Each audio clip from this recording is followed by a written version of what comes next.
Hate is a very powerful emotion when directed towards others. However, it is especially vitriolic when it is aimed towards inanimate objects, such as you see here. And if you are in the cryptosphere and you have a strong dislike for precious metals, well, this video is for you. Let's explore.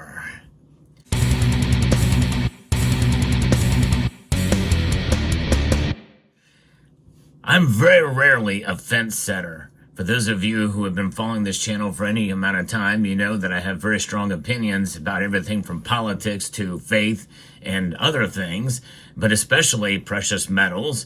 And I also have a very strong opinion about matters of the heart, for sure.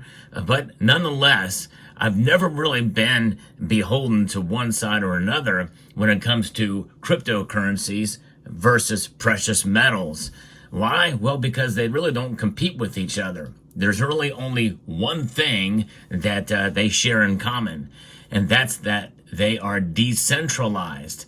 That's right. In other words, they are not regulated so much anyway by governments around the world. They're not dependent on them for their value. But nonetheless, they are very different in terms of what they are. And I think that most of us that understand cryptocurrencies and precious metals see that difference very clearly.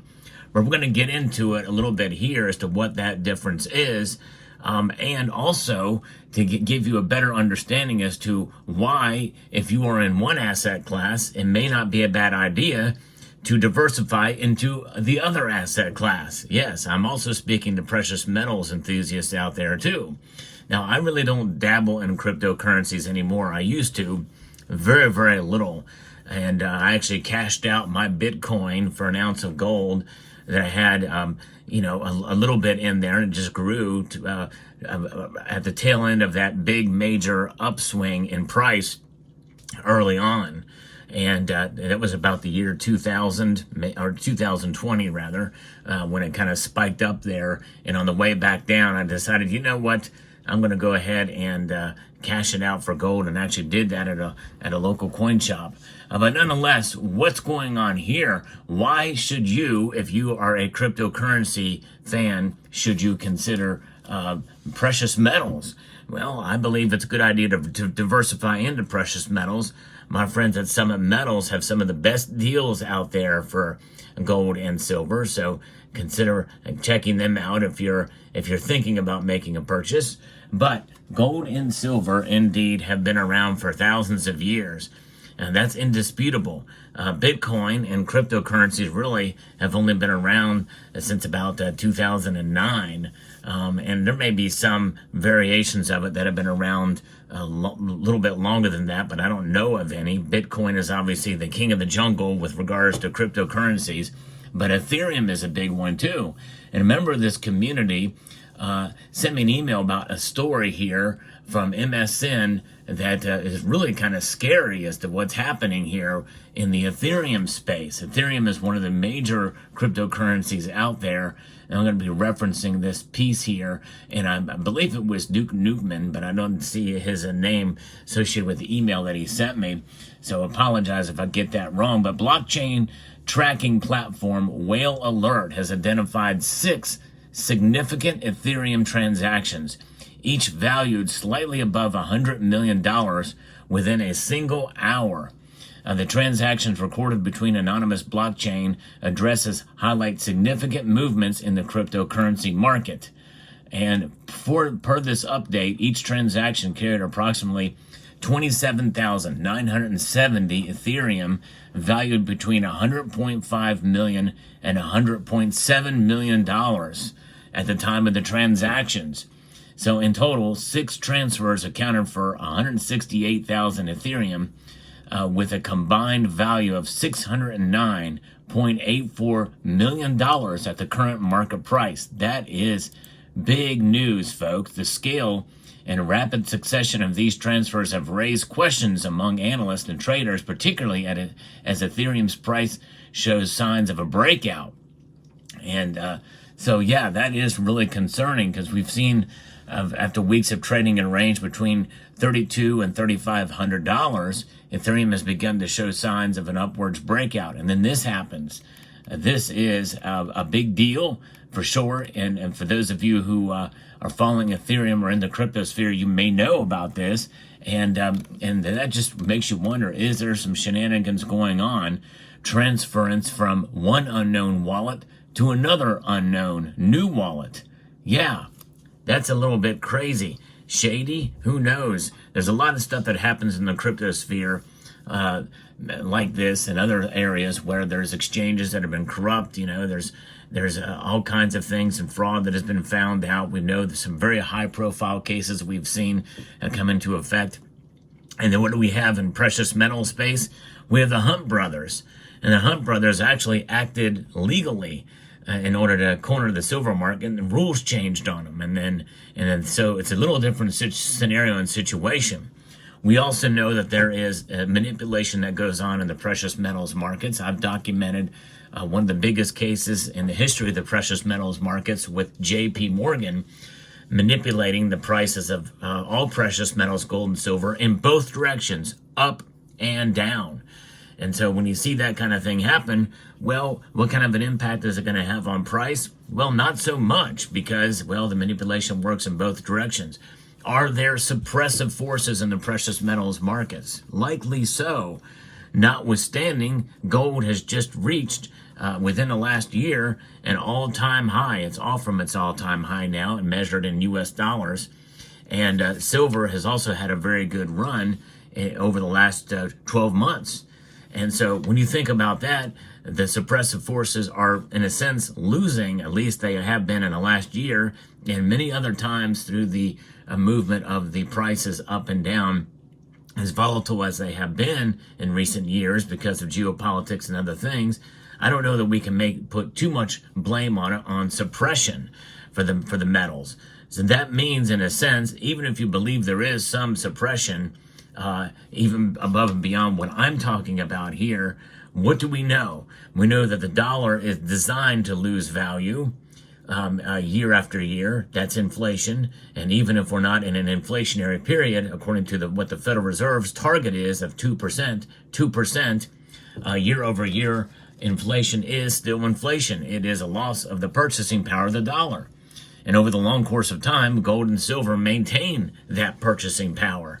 And so when you see things like this that happen, could somebody get away with something like that in the precious metal markets? Likely not, with the regulations and how scrutinized it is, and the fact that they are referencing these hard assets, even if they're not back to them at a scale of 1-to-1. We know that they're not. We know that derivatives are higher than the amount of ounces of physical that you have to back them up. In a sense, that world, the ETFs, which there is now one for Bitcoin, in a sense, its only relation is the exposure to the price of the product, not the actual product itself. You buy a Bitcoin ETF, you're not buying Bitcoin. When you buy a gold and silver ETF, you're not buying gold or silver. Only the physical metal, such as you see here, is the one that's a cryptocurrency that some in the cryptocurrency world love to hate because they don't give you a big return. Well, they're not about giving you any return. They're not about making you money. That's not what gold and silver is about. This is why I'm indifferent to Bitcoin and any cryptocurrency, because it's a speculative asset that is backed by nothing other than the energy it took to produce them. And that energy has dissipated and is long gone for all of the Bitcoins that are already in existence, Ethereum, and any other kind of alternate coin out there. The energy it takes and the amount that are there and the blockchain behind it are what backs it up. And all of that really, in a sense, even though it's unlikely, that could disappear. Gold and silver will never, and let me repeat that, because there are some people that believe there's a shortage of gold and silver and you're not going to see anymore in due course, but they will never, ever go away. And by the very physical nature of what these metals are, it proves that. Yes, they can be reconstituted in different form, recycled and what have you.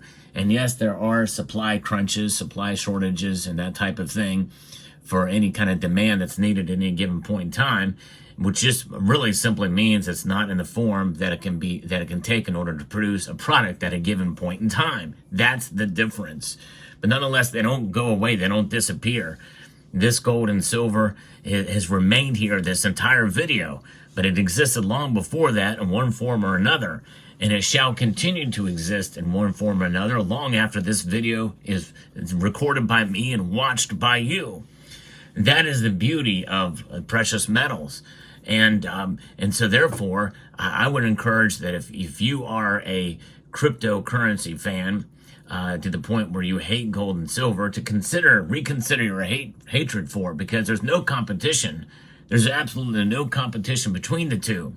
In fact, honestly, there are a lot of good folks here who are mostly into cryptocurrencies, but they will take some of their profits and buy gold and silver with it. I applaud you for doing that, because I think that is actually a wise and prudent thing to do in order to hedge yourself against the volatility that there is in the cryptosphere. And there's a lot of volatility there. Mark my words, we know that for sure. Yes, there is volatility to some extent in the precious metals markets, but in the long run, they have done what they have been doing for thousands of years, and that is protecting your wealth, preserving it as an insurance policy, as a savings vehicle. That's what gold and silver are about. They're not about making you money. They're not about profits. It's only about preserving wealth. It is the ultimate, safest, stable store of value in the history of this planet. And that alone is the reason why, if you are into cryptocurrencies, and especially if you've made a lot of money in them, not to keep parking your money there, I would take some of the profits and buy some gold and silver with it. Why the heck not? If you're making money hand over fist, well, in that world, then that means that more than likely you can afford to get yourself a little bit of gold and silver. And so there's no reason why either of the two camps should have any hatred for each other, because there's no competition between the two. And so that's my message here for you, really for both camps, and, I know that in terms of the precious metals, lack of buying as much lately, because a lot of people moving towards the shiny object, which is Bitcoin now. And I can understand that to some extent, but I think it's a good idea to diversify and to hedge against the insanity that is not only in our economy, but also in all kinds of markets. And what we saw, as was shared with me here with Ethereum, with this massive movement here, with $600 million moved within a few hours, it makes you wonder what's happening there in areas that we've never seen before in that space, and certainly not in the precious metal space. So I hope you found this video informative, insightful, and educational. Would like to extend a multitude of gratitude to each and every one of you for taking the time to watch. And I want to encourage you to please rate, share, comment, and subscribe.